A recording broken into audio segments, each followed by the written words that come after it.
இந்த பழனி அப்படி என்னதான் பாவம் செஞ்சான்னு தெரியல. பார்த்தீங்கன்னா கல்யாணமே நடக்க மாட்டேங்குது. இன்னைக்கு ஸ்டார்ட்டிங்லேயே பார்த்தீங்கன்னா பழனிக்கு கல்யாணம் ஆக போகுதுன்னு சொல்லிட்டு எல்லாருமே சந்தோஷமா இருக்காங்க. பழனிய பார்த்தீங்கன்னா ஸ்டேஜ்ல ஏறி உட்கார சொல்லியிருக்காங்க. பழனி பார்த்தீங்கன்னா என்னமோ மாரி பதட்டத்திலே இருக்காங்க. அதை பார்த்துட்டு கதறும், "என்னம்மா ஆச்சு? ஏன் என்ன மாரி இருக்கீங்க?" அப்படின்னு சொல்லி கேட்குறாங்க.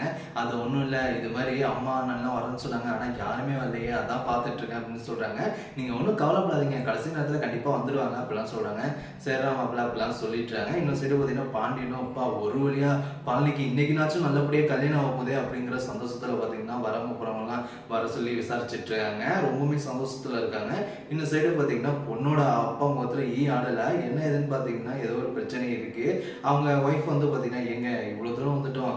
இப்பயே கிளம்பிடுமா?" அப்படிங்கிறாங்க. "இல்ல என்ன பண்றது?" அப்படின்னு சொல்லிட்டு இருக்காங்க. அப்ப அவங்களோட உறவினர்களும் வந்து, "இனிமேலும் இந்த கல்யாணம் தேவை" அப்படிங்கிறாங்க. "ஏன் பொண்ணு ஏன் மண்டபத்துக்கு அழைச்சிட்டு வந்தீங்க?" அப்படிலாம் சொல்றாங்க. "இல்ல இது மாதிரி மாப்பிள்ளை சைடுல அசிங்கமா நினைப்பாங்கல்ல, அதனால தான் அழைச்சிட்டு வந்தேன்" அப்படிலாம் சொல்றாங்க. "நம்ம பொண்ணோட வாழ்க்கை தான் நமக்கு முக்கியம்" அந்த மாதிரிலாம் பார்த்தீங்கன்னா இவங்க சொல்லிட்டாங்க. ஐயரும் பார்த்தீங்கன்னா, "முகூர்த்தத்துக்கு நேரமாச்சு. இது மாதிரி பொண்ணோட அப்பாவும் அம்மாவையும் வர சொல்லுங்க" அப்படின்னு சொன்னோனே பாண்டியனும் "வாங்க" அப்படின்னு சொல்லி கூப்பிடுறாங்க. அவங்க முகத்துல ஆடல. அப்படியே பார்த்தீங்கன்னா இன்னும் மாதிரி ஃபீல் பண்ணிக்கிட்டு கோவமா வராங்க.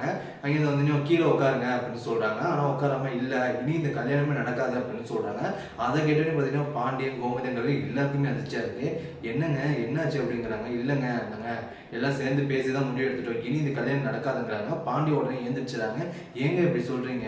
எல்லாம் நல்லபடியா தானே போயிட்டு இருந்துச்சு. இப்போ உங்களுக்கு என்னாச்சு? எதனால இந்த கல்யாணம் வேணாம்னு சொல்றீங்க? இதெல்லாம் உங்களுக்கே நல்லா இருக்காங்கிறாங்க." "இல்லைங்க எல்லாம் என் பொண்ணோட லைஃப்க்காக தான் நாங்க இதெல்லாம் பண்றோம்.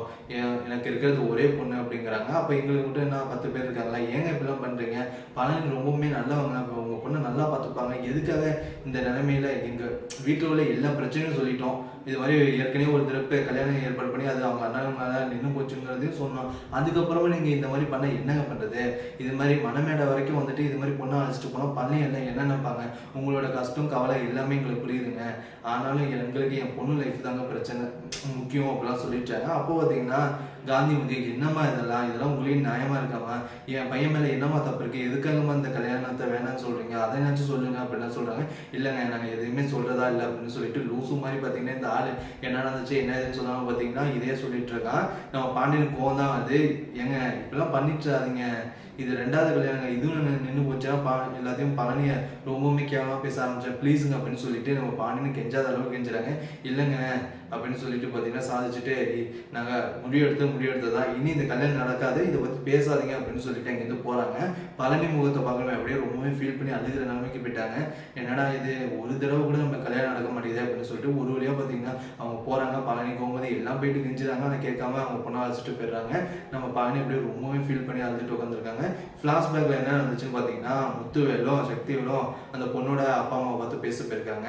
"நீங்க எதுக்காக வந்தீங்க? இது மாதிரி பாண்டிய எல்லா விஷயத்தையும் உங்களை பத்தி சொல்லிட்டான். இது மாதிரி அண்ணன், அதாவது தம்பிக்கு கல்யாணம் நடக்கக்கூடாதுங்கிறதுக்காகவே சுத்திட்டு ஒரு ஆள்னா அது நீங்க 2 பேரும் தானேங்கிறாங்க."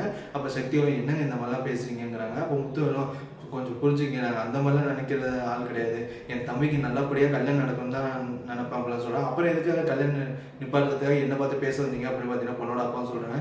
"இல்லைங்க உங்கள்கிட்ட சில உண்மையை சொல்ல வேண்டியது இருக்கு" அப்படின்னு சொல்லிட்டு நம்ம சக்திவேல் பார்த்தீங்கன்னா பழனியை பத்தி இல்லாத விதமா சொல்லிட்டாங்க. "அவன்கிட்ட காசு கிடையாது, பணம் கிடையாது.